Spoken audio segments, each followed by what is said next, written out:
Nah, kalau dikaitkan dengan Dr. Risma ini sudah semester 5. Artinya potensi untuk kejadian meninggalnya itu karena perundungan, ya, saya rasa kok bisa diabaikan.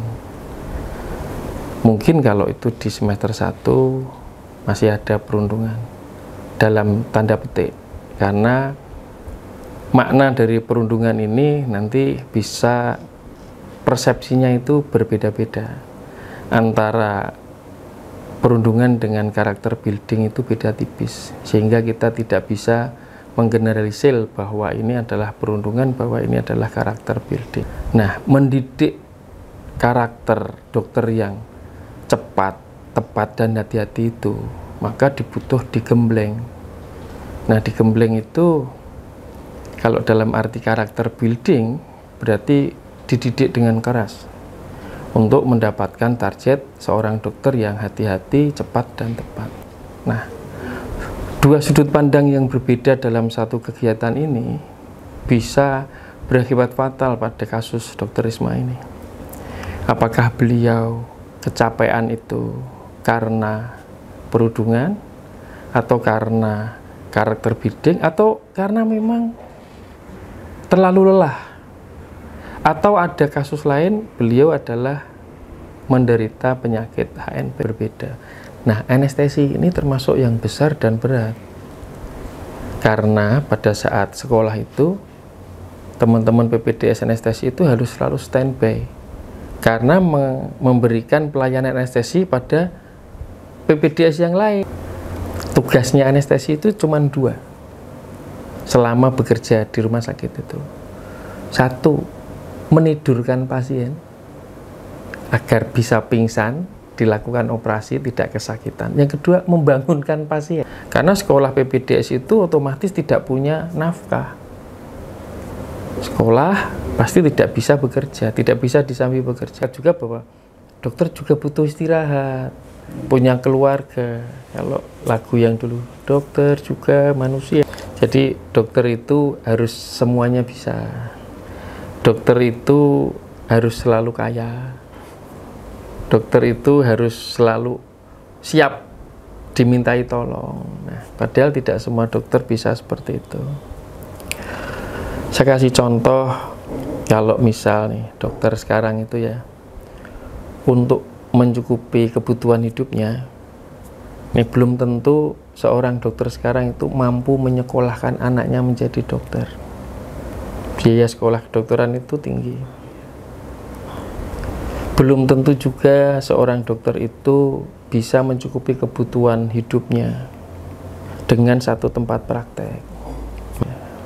Wong urip iku sawang sinawang. Apa yang kelihatan itu belum tentu apa yang dirasakan. Jadi dokter itu bisa melakukan seperti itu, butuh perjuangan keras. Yang mungkin kalau kita tahu sendiri belum tentu mampu untuk melaksanakan. Saya memberi contoh ya, kalau di UGD itu kecepatan, ketepatan, dan kehati-hatian itu selalu dipakai. Di situ beban stresnya dokter itu luar biasa.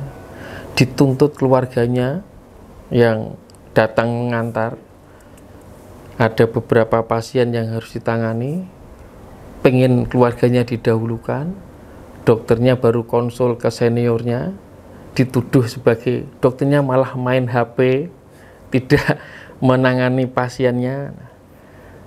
Nah, ini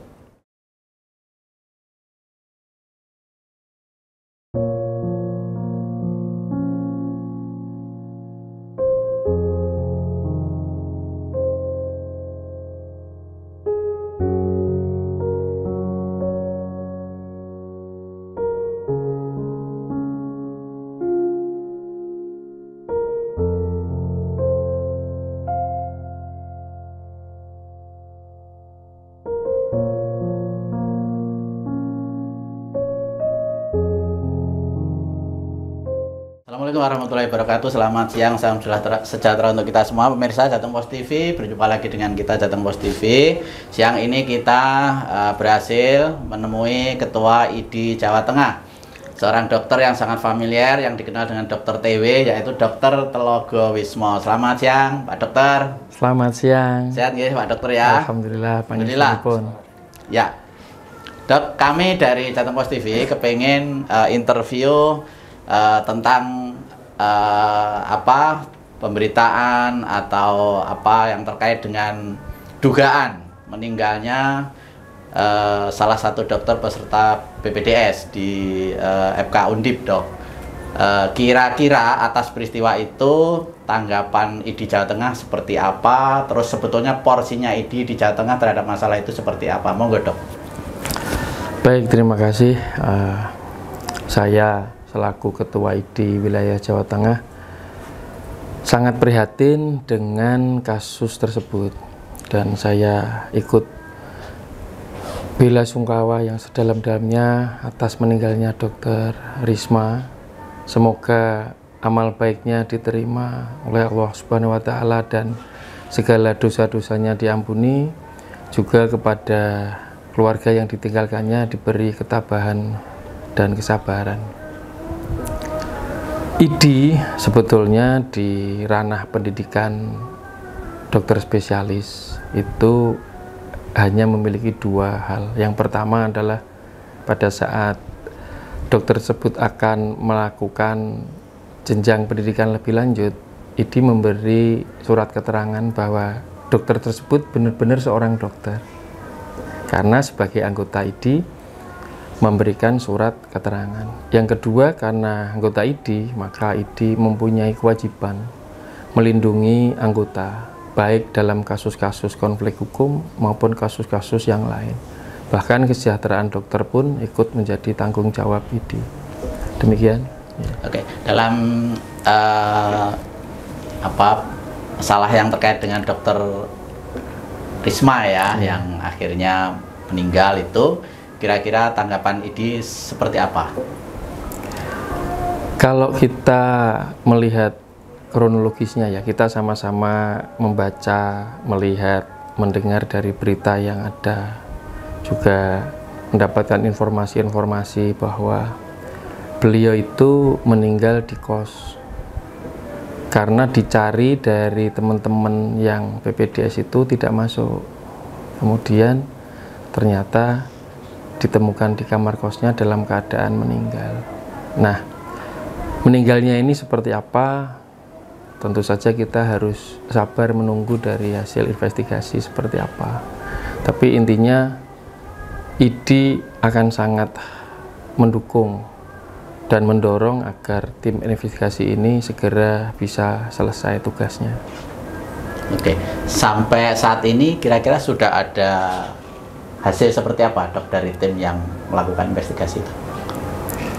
Kalau dari beberapa hal, tadi malam malah sudah ada yang beredar suara voice dari Dr. Risma ke ayahnya itu. Artinya sudah ada berita lain di luar tim investigasi bahwa kematian dari Dr. Risma ini ada beberapa hal. Nah, apakah memang benar ini kematian biasa atau kematian karena hal yang lain? Ya, kita harap sabar menunggu. Oke. ID masuk dalam tim investigasi apa tidak ini di Jateng? Tidak, jadi ID tidak dilibatkan. Jadi sampai saat ini dengan adanya kematian Dr. Risma ini, ID belum pernah mendapatkan undangan atau apapun dari pihak-pihak terkait. Oke, padahal Dr. Risma anggota ID ya? Jadi kebetulan beliau anggota ID Kota Tegal. Nah, Ketua ID Kota Tegal sudah saya hubungi. Kebetulan beliau juga sebelumnya satu rekan kerja di Rumah Sakit Kardina. Dan Ketua ID Tegal juga sudah berkunjung ke rumah duka menemui ibunya. Oke, kalau soal isu yang beredar santer di luar itu akibat perundungan kemudian bunuh diri, kira-kira itu sebetulnya seperti apa sesungguhnya itu kata-kata itu dok, kira-kira sebetulnya seperti apa menurut IDI kira-kira? Baik, kita bedakan dulu makna perundungan dan perundungan pada kasusnya Dr. Risma. Kalau perundungan secara umum itu kan semua punya potensi, baik di pendidikan, di tempat kerja, termasuk di pendidikan PPDS. Peluang perundungan itu ada. Nah, kalau dikaitkan dengan Dr. Risma ini sudah semester 5. Artinya potensi untuk kejadian meninggalnya itu karena perundungan, ya, saya rasa kok bisa diabaikan. Mungkin kalau itu di semester 1 masih ada perundungan dalam tanda petik, karena makna dari perundungan ini nanti bisa persepsinya itu berbeda-beda. Antara perundungan dengan karakter building itu beda tipis, sehingga kita tidak bisa menggeneralisir bahwa ini adalah perundungan, bahwa ini adalah karakter building. Oke. Menarik nih istilah karakter building dan perundungan nih ya, dok ya. Apa namanya? Sebetulnya itu maknanya itu antara perundungan dengan karakter building itu sebetulnya sepertinya tipis ya bedanya ya, tergantung siapa maknai gitu ya. Tetapi memang itu di dunia PPDS ada ya, ada. Kalau ada itu kira-kira selama ini itu program atau mungkin karena situasi. Jadi begini, di dunia kedokteran itu berbeda dengan dunia yang lain. Bukan saya membuat klasifikasi keistimewaan, bukan. Yang dihadapi dokter itu adalah nyawa manusia. Sedangkan profesi lain misalkan itu bengkel atau teknik, itu kan barang. Nah, menghadapi nyawa manusia itu butuh kehati-hatian, butuh ketepatan, butuh kecepatan. Nah, sembrono itu dijauhkan, harus hilang. Teledor itu juga diharuskan hilang. Nah, mendidik karakter dokter yang cepat, tepat, dan hati-hati itu, maka dibutuh digembleng. Nah, digembleng itu kalau dalam arti karakter building berarti dididik dengan keras untuk mendapatkan target seorang dokter yang hati-hati, cepat, dan tepat. Nah, mendidik dengan keras ini bisa disalahartikan sebagai perundungan. Tentu saja ini bisa berbeda sudut pandang siapa yang memaknai. Saya bisa memberi contoh yang sederhana yang bisa dipahami oleh awam. Antara tukang batu dengan asistennya, dengan keneknya. Potensi dilakukan perundungan adalah tukang batu kepada keneknya. Saya kasih contoh makna perundungan. Ketika tukang batu memberikan tugas mengaduk pasir semen yang seharusnya bisa diaduk 10-30 kali, cukup. Ternyata diminta sampai 100 kali. Nah, itu perundungan. Tapi kalau itu dilihat dari ini semakin banyak kali aduannya, semakin bagus ini. Maka itu karakter building. Mendidik kenek agar bisa mendapatkan hasil aduan yang bagus. Nah, dua sudut pandang yang berbeda dalam satu kegiatan ini bisa berakibat fatal pada kasus Dr. Risma ini. Apakah beliau kecapean itu karena perundungan, atau karena karakter building, atau karena memang terlalu lelah, atau ada kasus lain beliau adalah menderita penyakit HNP. Jadi ini juga semakin menyulitkan. Jadi saya rasa tidak bisa satu faktor utama menjadi penyebab. Pasti ada banyak faktor-faktor pendukung lain. Nah, kita sama-sama belum tahu ada berapa faktor yang menyebabkan kematian Dr. Risma. Oke, Dok. Disebut juga pihak Undip memang kalau perundungan itu terlalu tergesa-gesa ya. Tetapi pihak Undip pernah juga statement bahwa itu karena ada faktor kesehatan terhadap almarhum Dr. Risma ya. Itu sebetulnya kalau boleh dijelaskan faktor kesehatan apa, Dok? yang beliau derita itu? Nah, jadi ini kalau boleh mengusulkan sekarang mumpung bisa ya. Jadi selama ini belum ada monitoring kesehatan PPDS. Nah, IDI dengan sangat senang hati jika dilibatkan dalam tim monitoring kesehatan PPDS, karena PPDS kan menjadi anggota IDI, sehingga IDI punya kepentingan agar anggotanya ini bekerja tidak terlalu lelah. Apalagi sesuai dengan undang-undang yang baru, Undang-Undang Kesehatan nomor 17 tahun 2003, nomor pasalnya 219. Di situ disebutkan memang dokter PPDS itu harus diberi waktu istirahat. Nah, bisa jadi, saya bisa memakai kata-kata bisa jadi, kelelahan, sakit itu karena proses pendidikan, bisa jadi. Atau sebelumnya sudah menderita sakit dulu. Nah, ini menjadi pertanyaan teman-teman, termasuk saya. Biasanya itu ada screening kesehatan masuk PPDS itu, baik fisik maupun mental, terutama mental.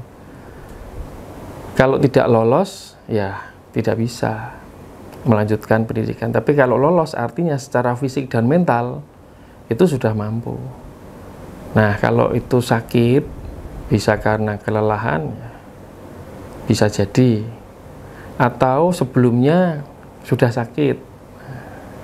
Yang menjadi masalah adalah sakit beliau ini sakit HNP. Bahasa awamnya apa itu, Dok? HNP itu, Dok? HNP itu hernia nukleus pulposus. Jadi secara awam kalau orang-orang Jawa itu menyebutnya saraf kejepit. Oh. Nah, di tulang punggung itu ada banyak saraf-saraf yang bisa mengganggu aktivitas, bahkan bergerak pun sakit. Nah, beliau katanya juga sudah melakukan operasi beberapa kali untuk kasus tersebut.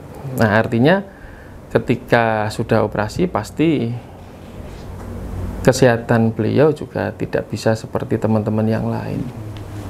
Nah, menjawab pertanyaan tadi, apakah mengganggu kesehatannya? Bisa jadi mengganggu pekerjaan, atau sebaliknya pekerjaannya mengganggu kesehatannya. Dua-duanya bisa terjadi. Jadi kita nanti bisa mendengarkan atau membaca hasil dari investigasi apakah beliau sakitnya itu karena pekerjaannya atau pekerjaannya itu yang bikin sakit. Ya. Ada kemungkinan karena faktor sakit itulah mungkin beliau depresi juga bisa.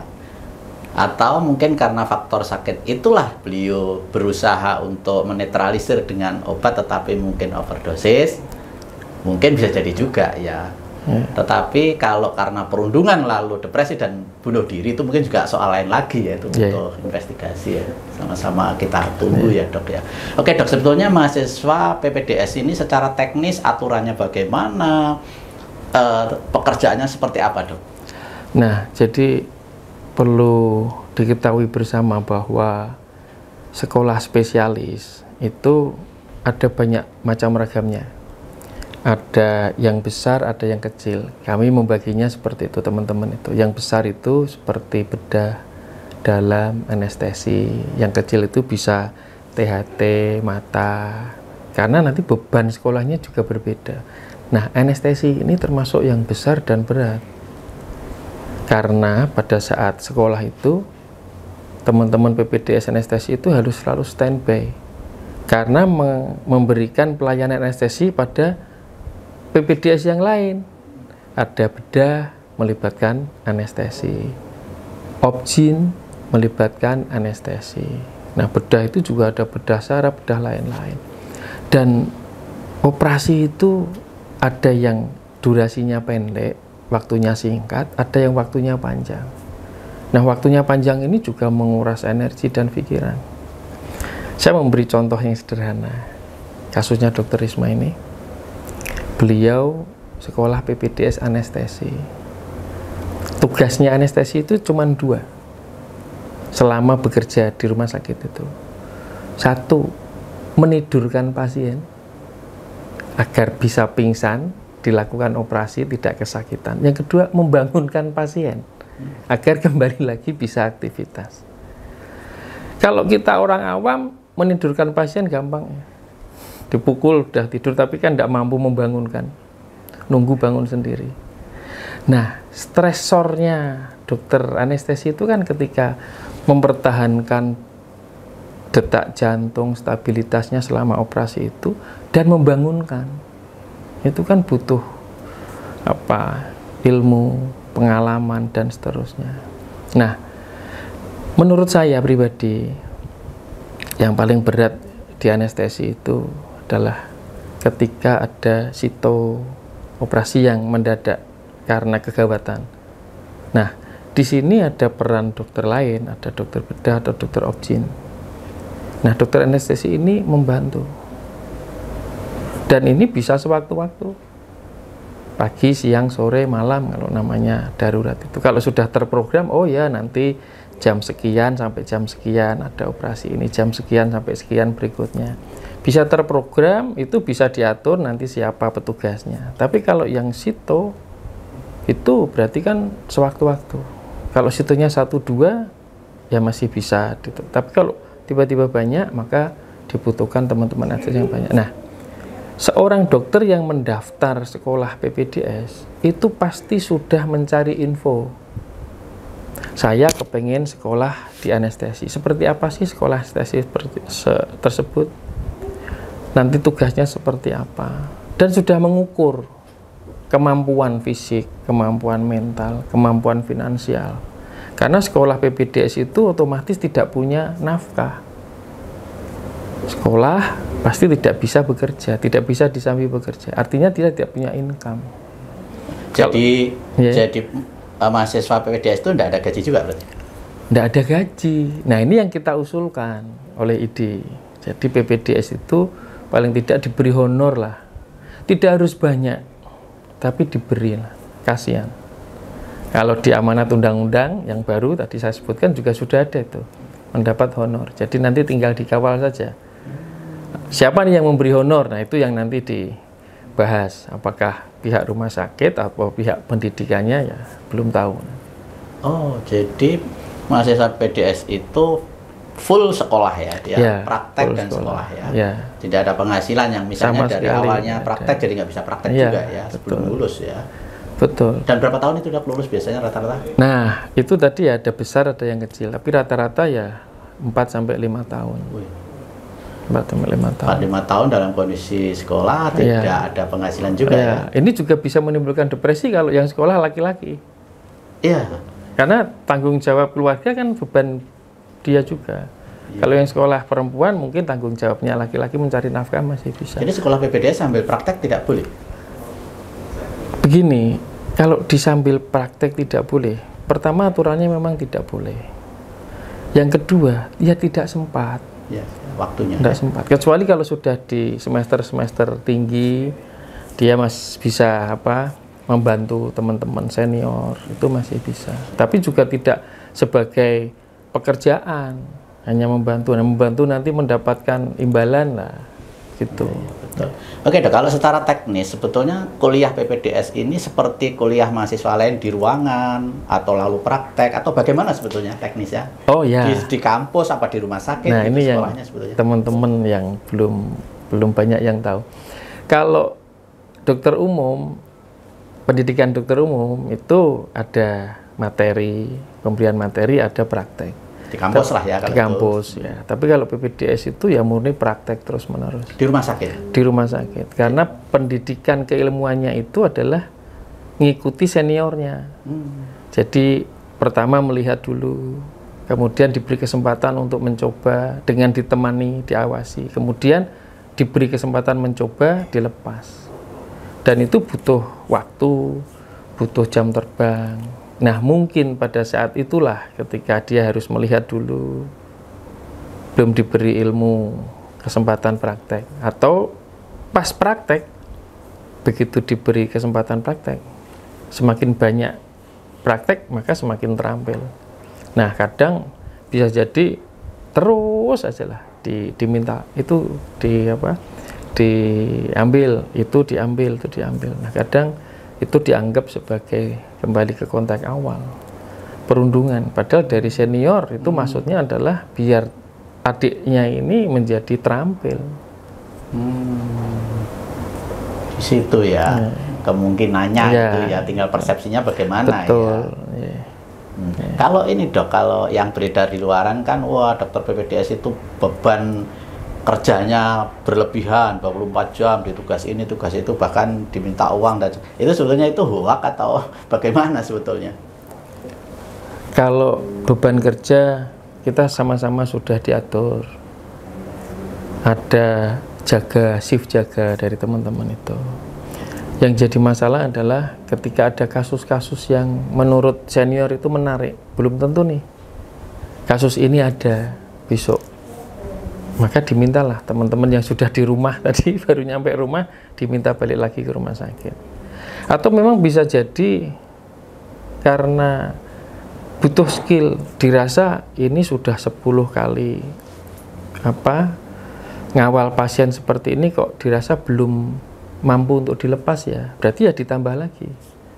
Nah ketika ditambah lagi mungkin bisa dibandingkan, loh teman saya 10 kali sudah lulus kok saya masih belum, nanti diinterpretasikan sebagai wah saya dirundung, teman-teman 10 kali sudah lulus saya kok lebih.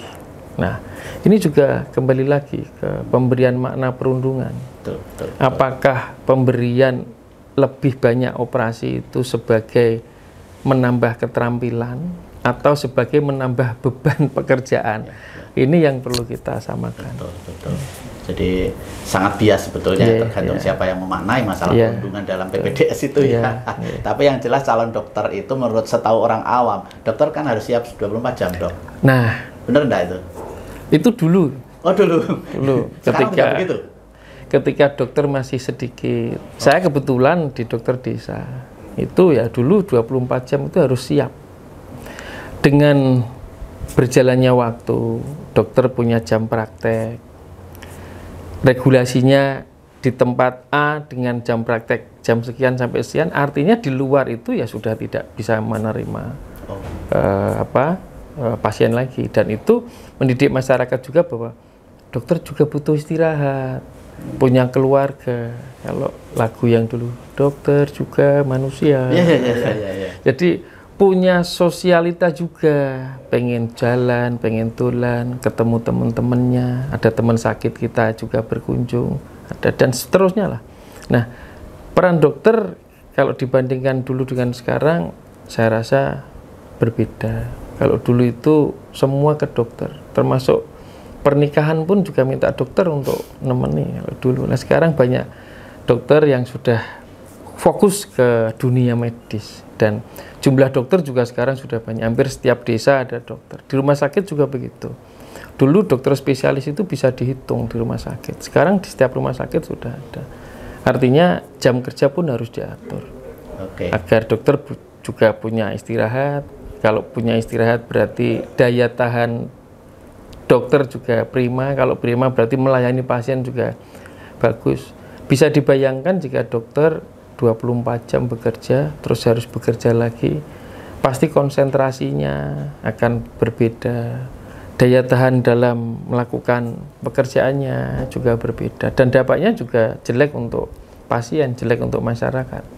Artinya dengan dokter yang daya tahan bagus, cukup istirahat, dan kesejahteraan bagus, saya rasa bisa. Dan di Indonesia memang masih belum bisa merata antara jumlah dokter di kota besar dengan jumlah dokter di kota kecil. Oke dok, mungkin boleh dong diceritakan kira-kira sebetulnya beban dokter dalam bekerja itu sejauh ini seperti apa? Dokter itu apa enak dalam bekerja, atau mungkin ada beban berat, waktu, tanggung jawab? Seperti apa sebetulnya dokter itu? Kalau orang luar kan bilang dokter itu harus segalanya gitu dok. Nah ini yang menjadi beban seorang dokter, beban psikologis, karena tuntutan masyarakat itu sangat-sangat luar biasa. Jadi dokter itu harus semuanya bisa, dokter itu harus selalu kaya, dokter itu harus selalu siap dimintai tolong. Nah, padahal tidak semua dokter bisa seperti itu. Saya kasih contoh, Kalau misal nih dokter sekarang itu ya, untuk mencukupi kebutuhan hidupnya, ini belum tentu seorang dokter sekarang itu mampu menyekolahkan anaknya menjadi dokter. Biaya sekolah kedokteran itu tinggi. Belum tentu juga seorang dokter itu bisa mencukupi kebutuhan hidupnya dengan satu tempat praktek.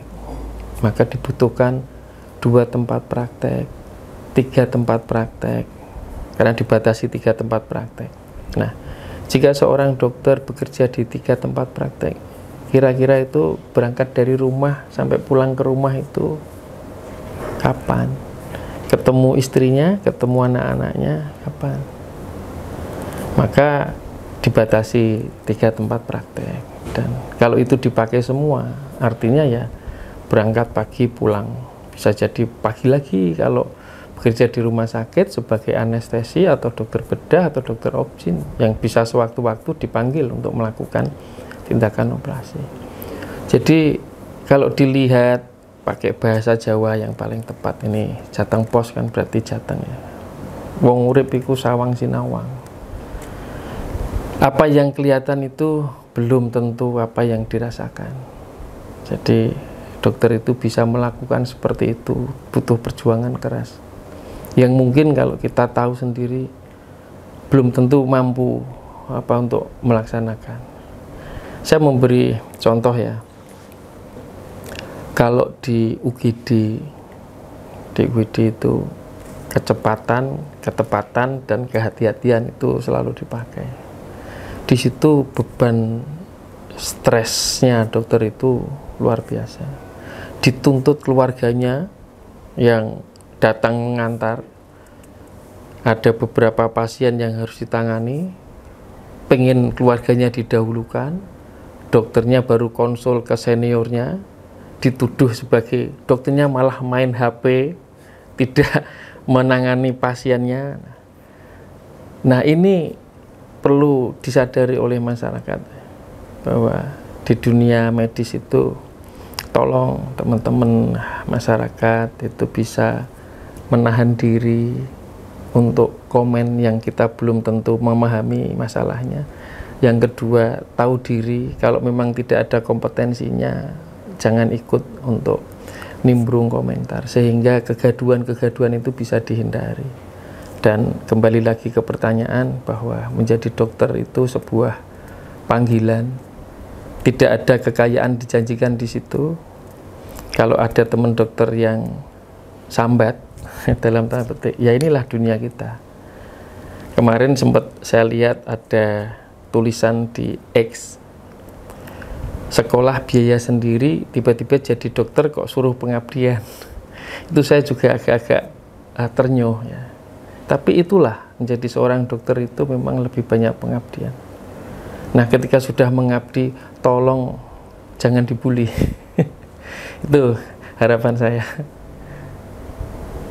Oke. Terima kasih Dok, luar biasa. Cukup ya? Cukup ya, matur nuwun. Terima kasih, luar biasa, cukup mencerahkan mudah-mudahan.